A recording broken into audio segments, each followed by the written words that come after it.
Hey, what's up, guys? We're Max and Patrick from Winning Team, and to honor and celebrate our new release Once and For All, dropping on Nexchapter, we're here with the 10 steps how we made Once and For All. Let's jump right in. So we are in the project of Once and For All, and this is a funny song because this started out at our song camp last March 2021. The rest of our guys, we were working on another song. Patrick was just hanging around, lying on the sofa with his headphone and laptop and working on something, and then all of a sudden he played us a melody. And that was step number one, the melody. Okay, so the initial idea for this track was the vocal sample in the very beginning of the breakdown.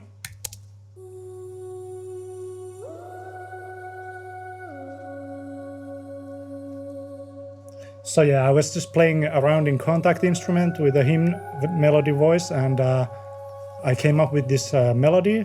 I felt like I wanted to do something really epic and cinematic, and like right after that, I just wanted some trancey arp line, and this was the melody.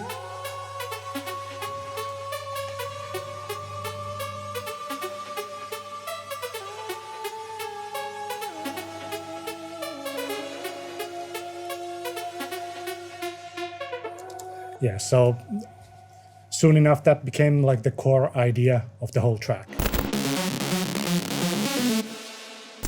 Step number two, the first breakdown, and following on the feeling that Patrick had about the cinematic transit vibe, he built up this beautiful, almost orchestra vibe for the whole. It's just floating, and it brings you to another place, right?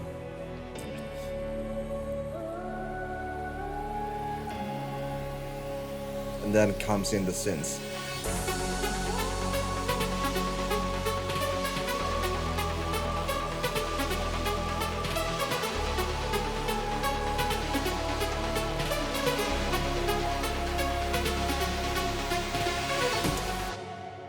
So that was step number two, the breakdown. Step number three, the drop. Even though we are known mostly for our big roomy stuff, we go with the track first. So in this song, Patrick had that beautiful vibe with the vocal and the trance synths. We needed to have the drop fit that theme. So we didn't do anything really special. Behind the strong drop lead, we have a groovy and bouncy drum and bass thing.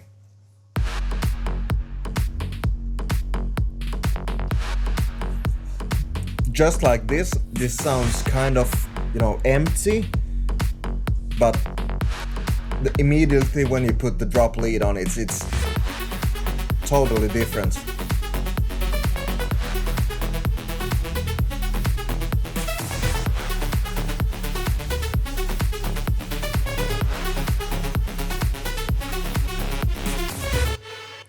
In the drop, we have just a normal kick, some very, very basic claps, some very basic percussions, snares, and then we have the bass is actually quite funny in this track because it's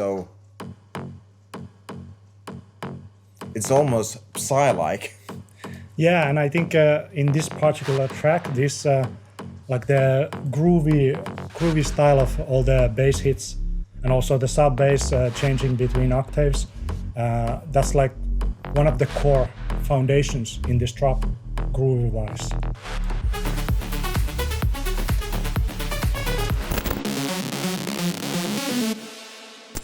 We were stuck with the second breakdown for a long time, and we didn't know how to continue the very cool vibe we had from the first breakdown and the drop. And then at the session here at our studio, we all of a sudden remembered another old demo project we had been working on and almost forgot. And hey, that breakdown from that track could fit this one. It's precisely like the first breakdown, very airy, very maybe mystical, cinematic. We worked a lot with. Let's open it a bit closer. A lot with like. Here we have organ-like sounds, and then a Garrix pad. Kudos to Garrix. And like these vocal shots to make this perfect. And the choir, can't forget about the choir. To make this very, very cool vibe that just brings you back to the original theme. Step number 5, always in our tracks we want to have a huge and a strong vocal, and with finding that old project of ours that we used in the breakdown, that same project had a beautiful top line that we've written a few years back. We used that one and it fit the song perfectly.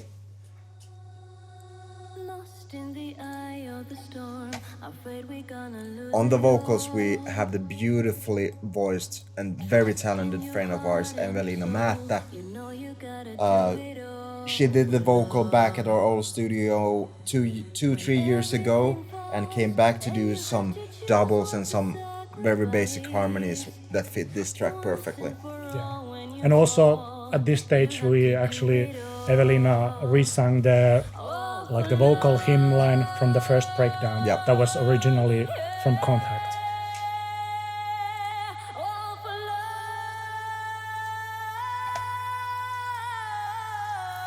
Look at this. So beautiful.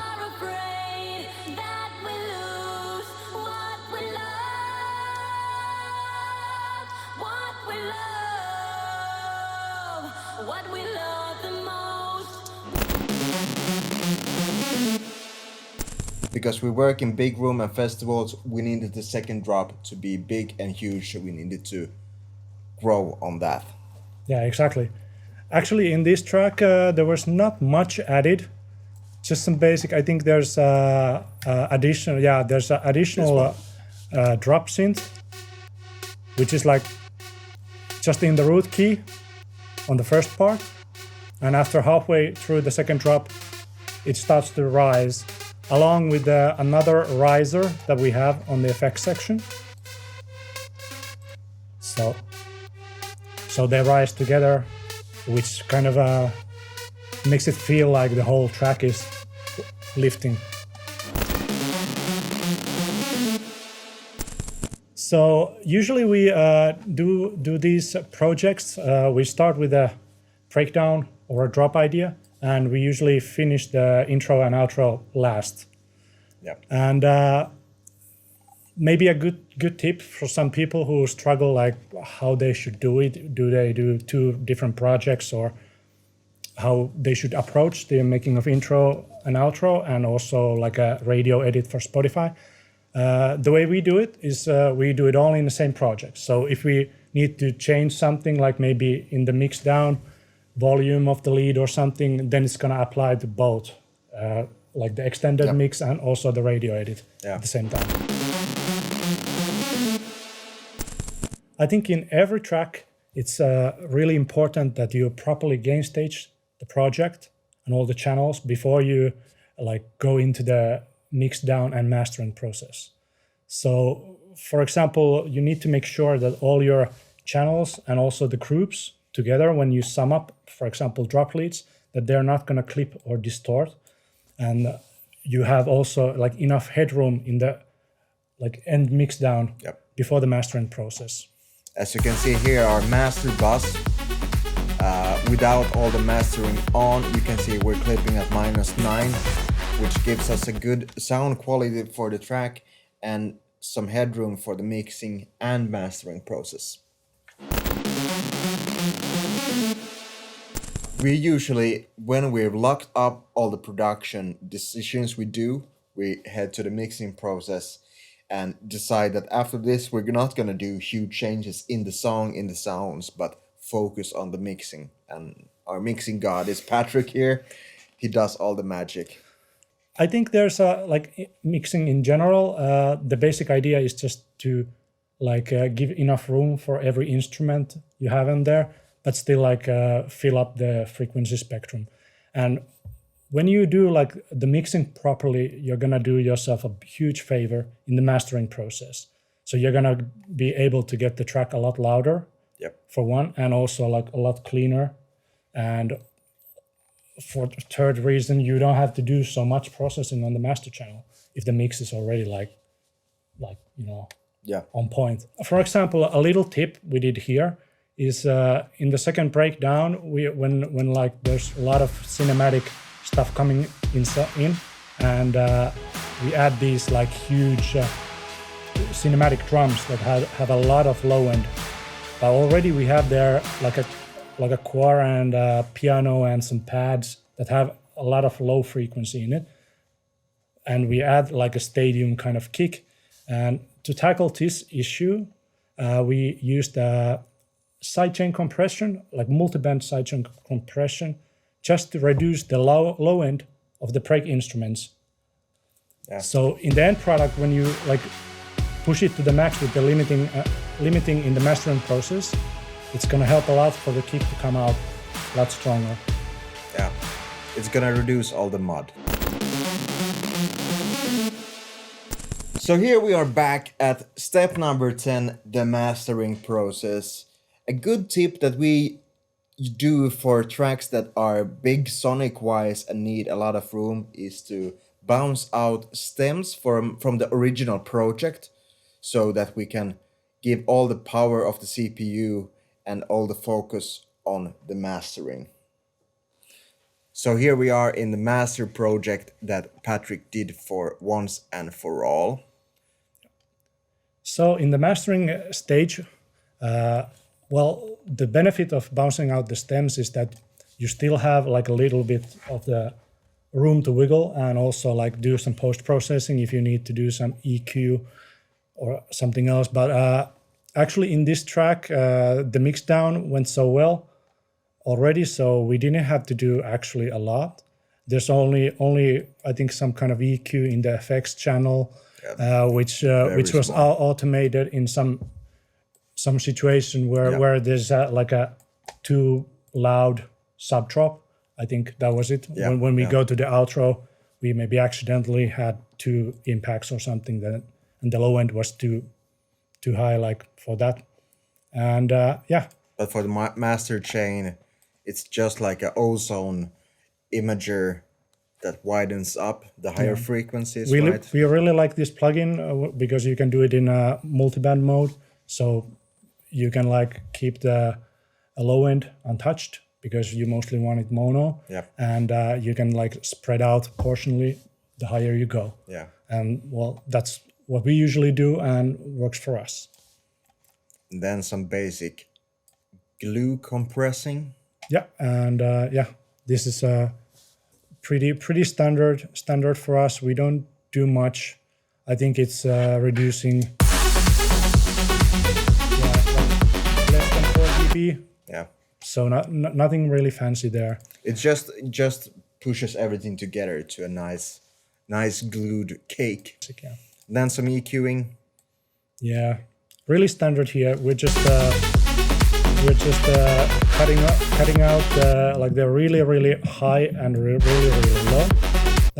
When using this method, be sure to use the EQ in linear phase mode, so you avoid like the resonant frequency. So in this FabFilter Pro Q3, you can hear down here you can change between zero latency, natural phase, or linear phase. Yeah. So use this one. Yeah. And this is only like for the mastering stage because this is actually pretty CPU heavy when you use it linear phase. So if you use this like in linear phase mode in every track of your project, your CPU is gonna die. Yeah. So otherwise, use the default settings. And then the limiting. Always discuss about what is the best limiter, but we're used to using this brick wall limiter. Yeah, from T-Rax, IK Multimedia. Yeah. I've used this one like for years already, And it's always like an individual situation between the tracks. So in some tracks, we might use the invisible limiter, and sometimes we might use the trick wall limiter from T-Rex. Yeah, as you can see in this project, we tried them out both and used the limiter that was best for this song.